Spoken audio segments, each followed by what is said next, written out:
Sonos just did an Apple, and I'm going to tell you why in just a couple minutes, but before we do that, let's take a look as we unbox the new Sonos Era 300.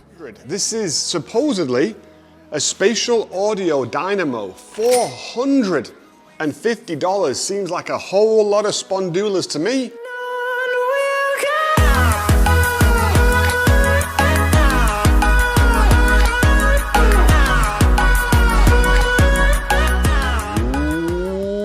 I see speaker grills. That looks like a button with a microphone symbol on it.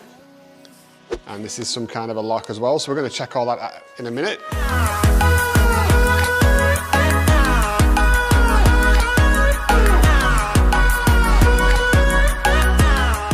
I've been an avid Sonos user for years.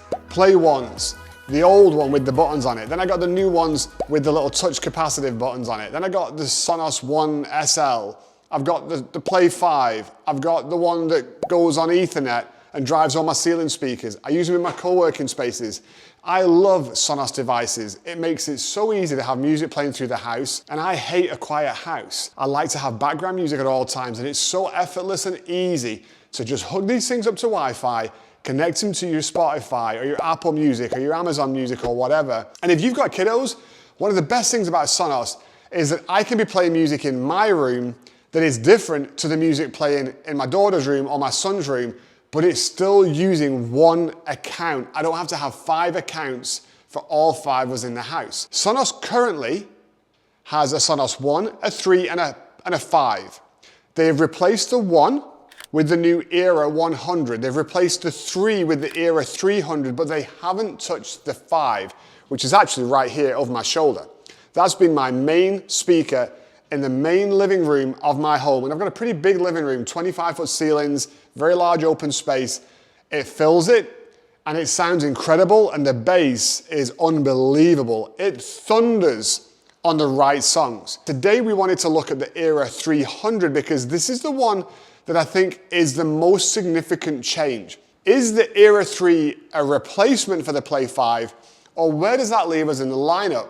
Looking at Sonos and some of the marketing materials they've put out, it seems that they've really created the Era 3 for Dolby Atmos, surround sound, spatial audio from all directions, and it's very complementary to their Arc soundbar.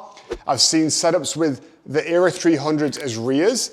$900 for 2 rears might sound a little expensive, but for high quality rears, they give you true surround sound in all directions and spatial audio.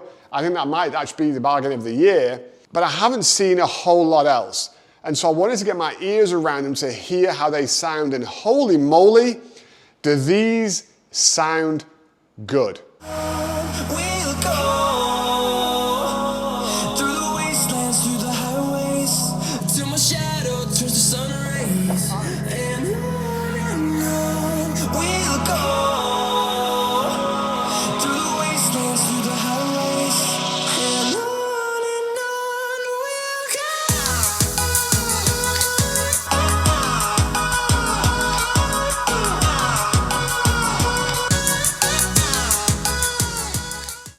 You can hear already there is a distinct difference in the sound. The Era 300 is surprisingly loud. It is very, very clear. The Play 5 definitely has a little bit more bass, but then what I did is I actually went and played some spatial audio, and I wish I could play that for you. I couldn't find a royalty-free spatial audio track, so you have to trust me on this. In the spatial world of Apple Music, you do tend to notice a little bit more of a difference.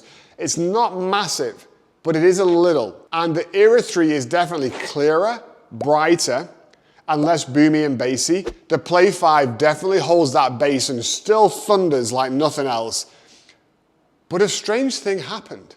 I actually started to not like the sound of the Play 5 as much because it's a little bit muffled, it's a little bit muddy. I turned the treble up another 3 points to see if I could make it clearer and brighter, but it still didn't match the clarity of the Era 300, and this is where I think Sonos has done an Apple. When Apple brought out the AirPods Max, I think people were surprised at how neutral the soundstage was. It wasn't bassy, it wasn't boomy, but it was incredibly clear, crystal clear. all the way across the range, right the way to the top. After a little bit of time, I actually prefer the sound profile of my AirPods Max, and I think Sonos has done the exact same thing. My head tells me the Era 300 is cheaper than a Play 5. It's inferior to the Play 5 because you know an Era 500 is coming. Yet somehow, I actually enjoy listening to the 300 more, and I think it sounds better. Like I'm hearing more of the music. It sounds like I'm hearing not through a curtain. It's like when you have to put your reading glasses on, and all of a sudden things that looked pretty clear suddenly are really clear. And if you're in your 40s, you know what I mean, because I have to do that now and I still don't like it.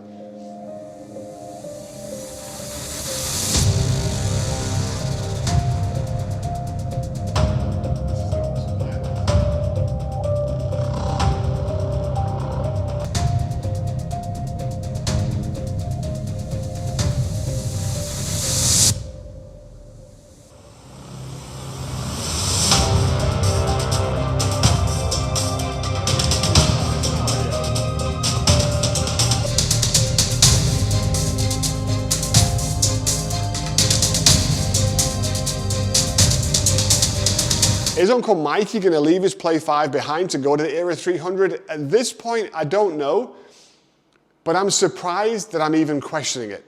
Because when I ordered it and when it was delivered, I didn't think it would be as incredibly impressive as it is. And I think that's the thing that is currently making Sonos very Apple-like. The AirPods Max aren't the loudest headphones. They aren't the bassiest. There's so many areas that they just aren't number one, yet overall, they are really quite incredible. Sonos has done the same thing with this new range of speakers, and everything from the setup to getting going with the sound is so Apple-like.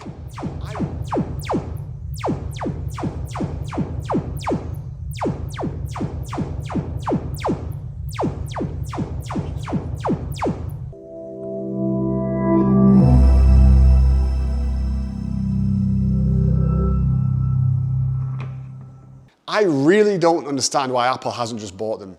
This is basically Apple software, Apple emotion, Apple feeling, Apple quality, Apple everything except by the name. Now you've got line in, you've got USB-C, you've got hard switch to turn the microphone off. You've got Alexa and intelligent assistants built in. I actually like the new volume buttons being separate from the controls. That's something that I think is a nice touch. The recessed line here makes it really clear if you kind of reach in the dark. We're going back to a world that I really like, which is neutral. Let's play nice with everybody. So we've got AirPlay, yes, but if you don't have AirPlay, you've got solid Bluetooth connectivity, and I can just play straight from my phone. I think it's a great step in the right direction.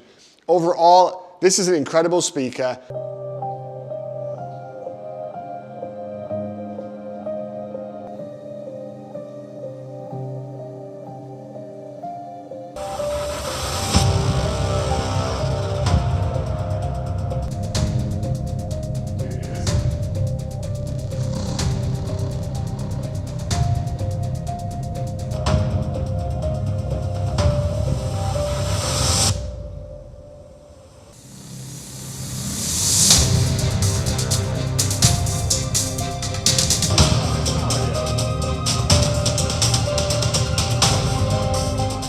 And you may have noticed my trusty Lenovo MagSafe rechargeable battery pack.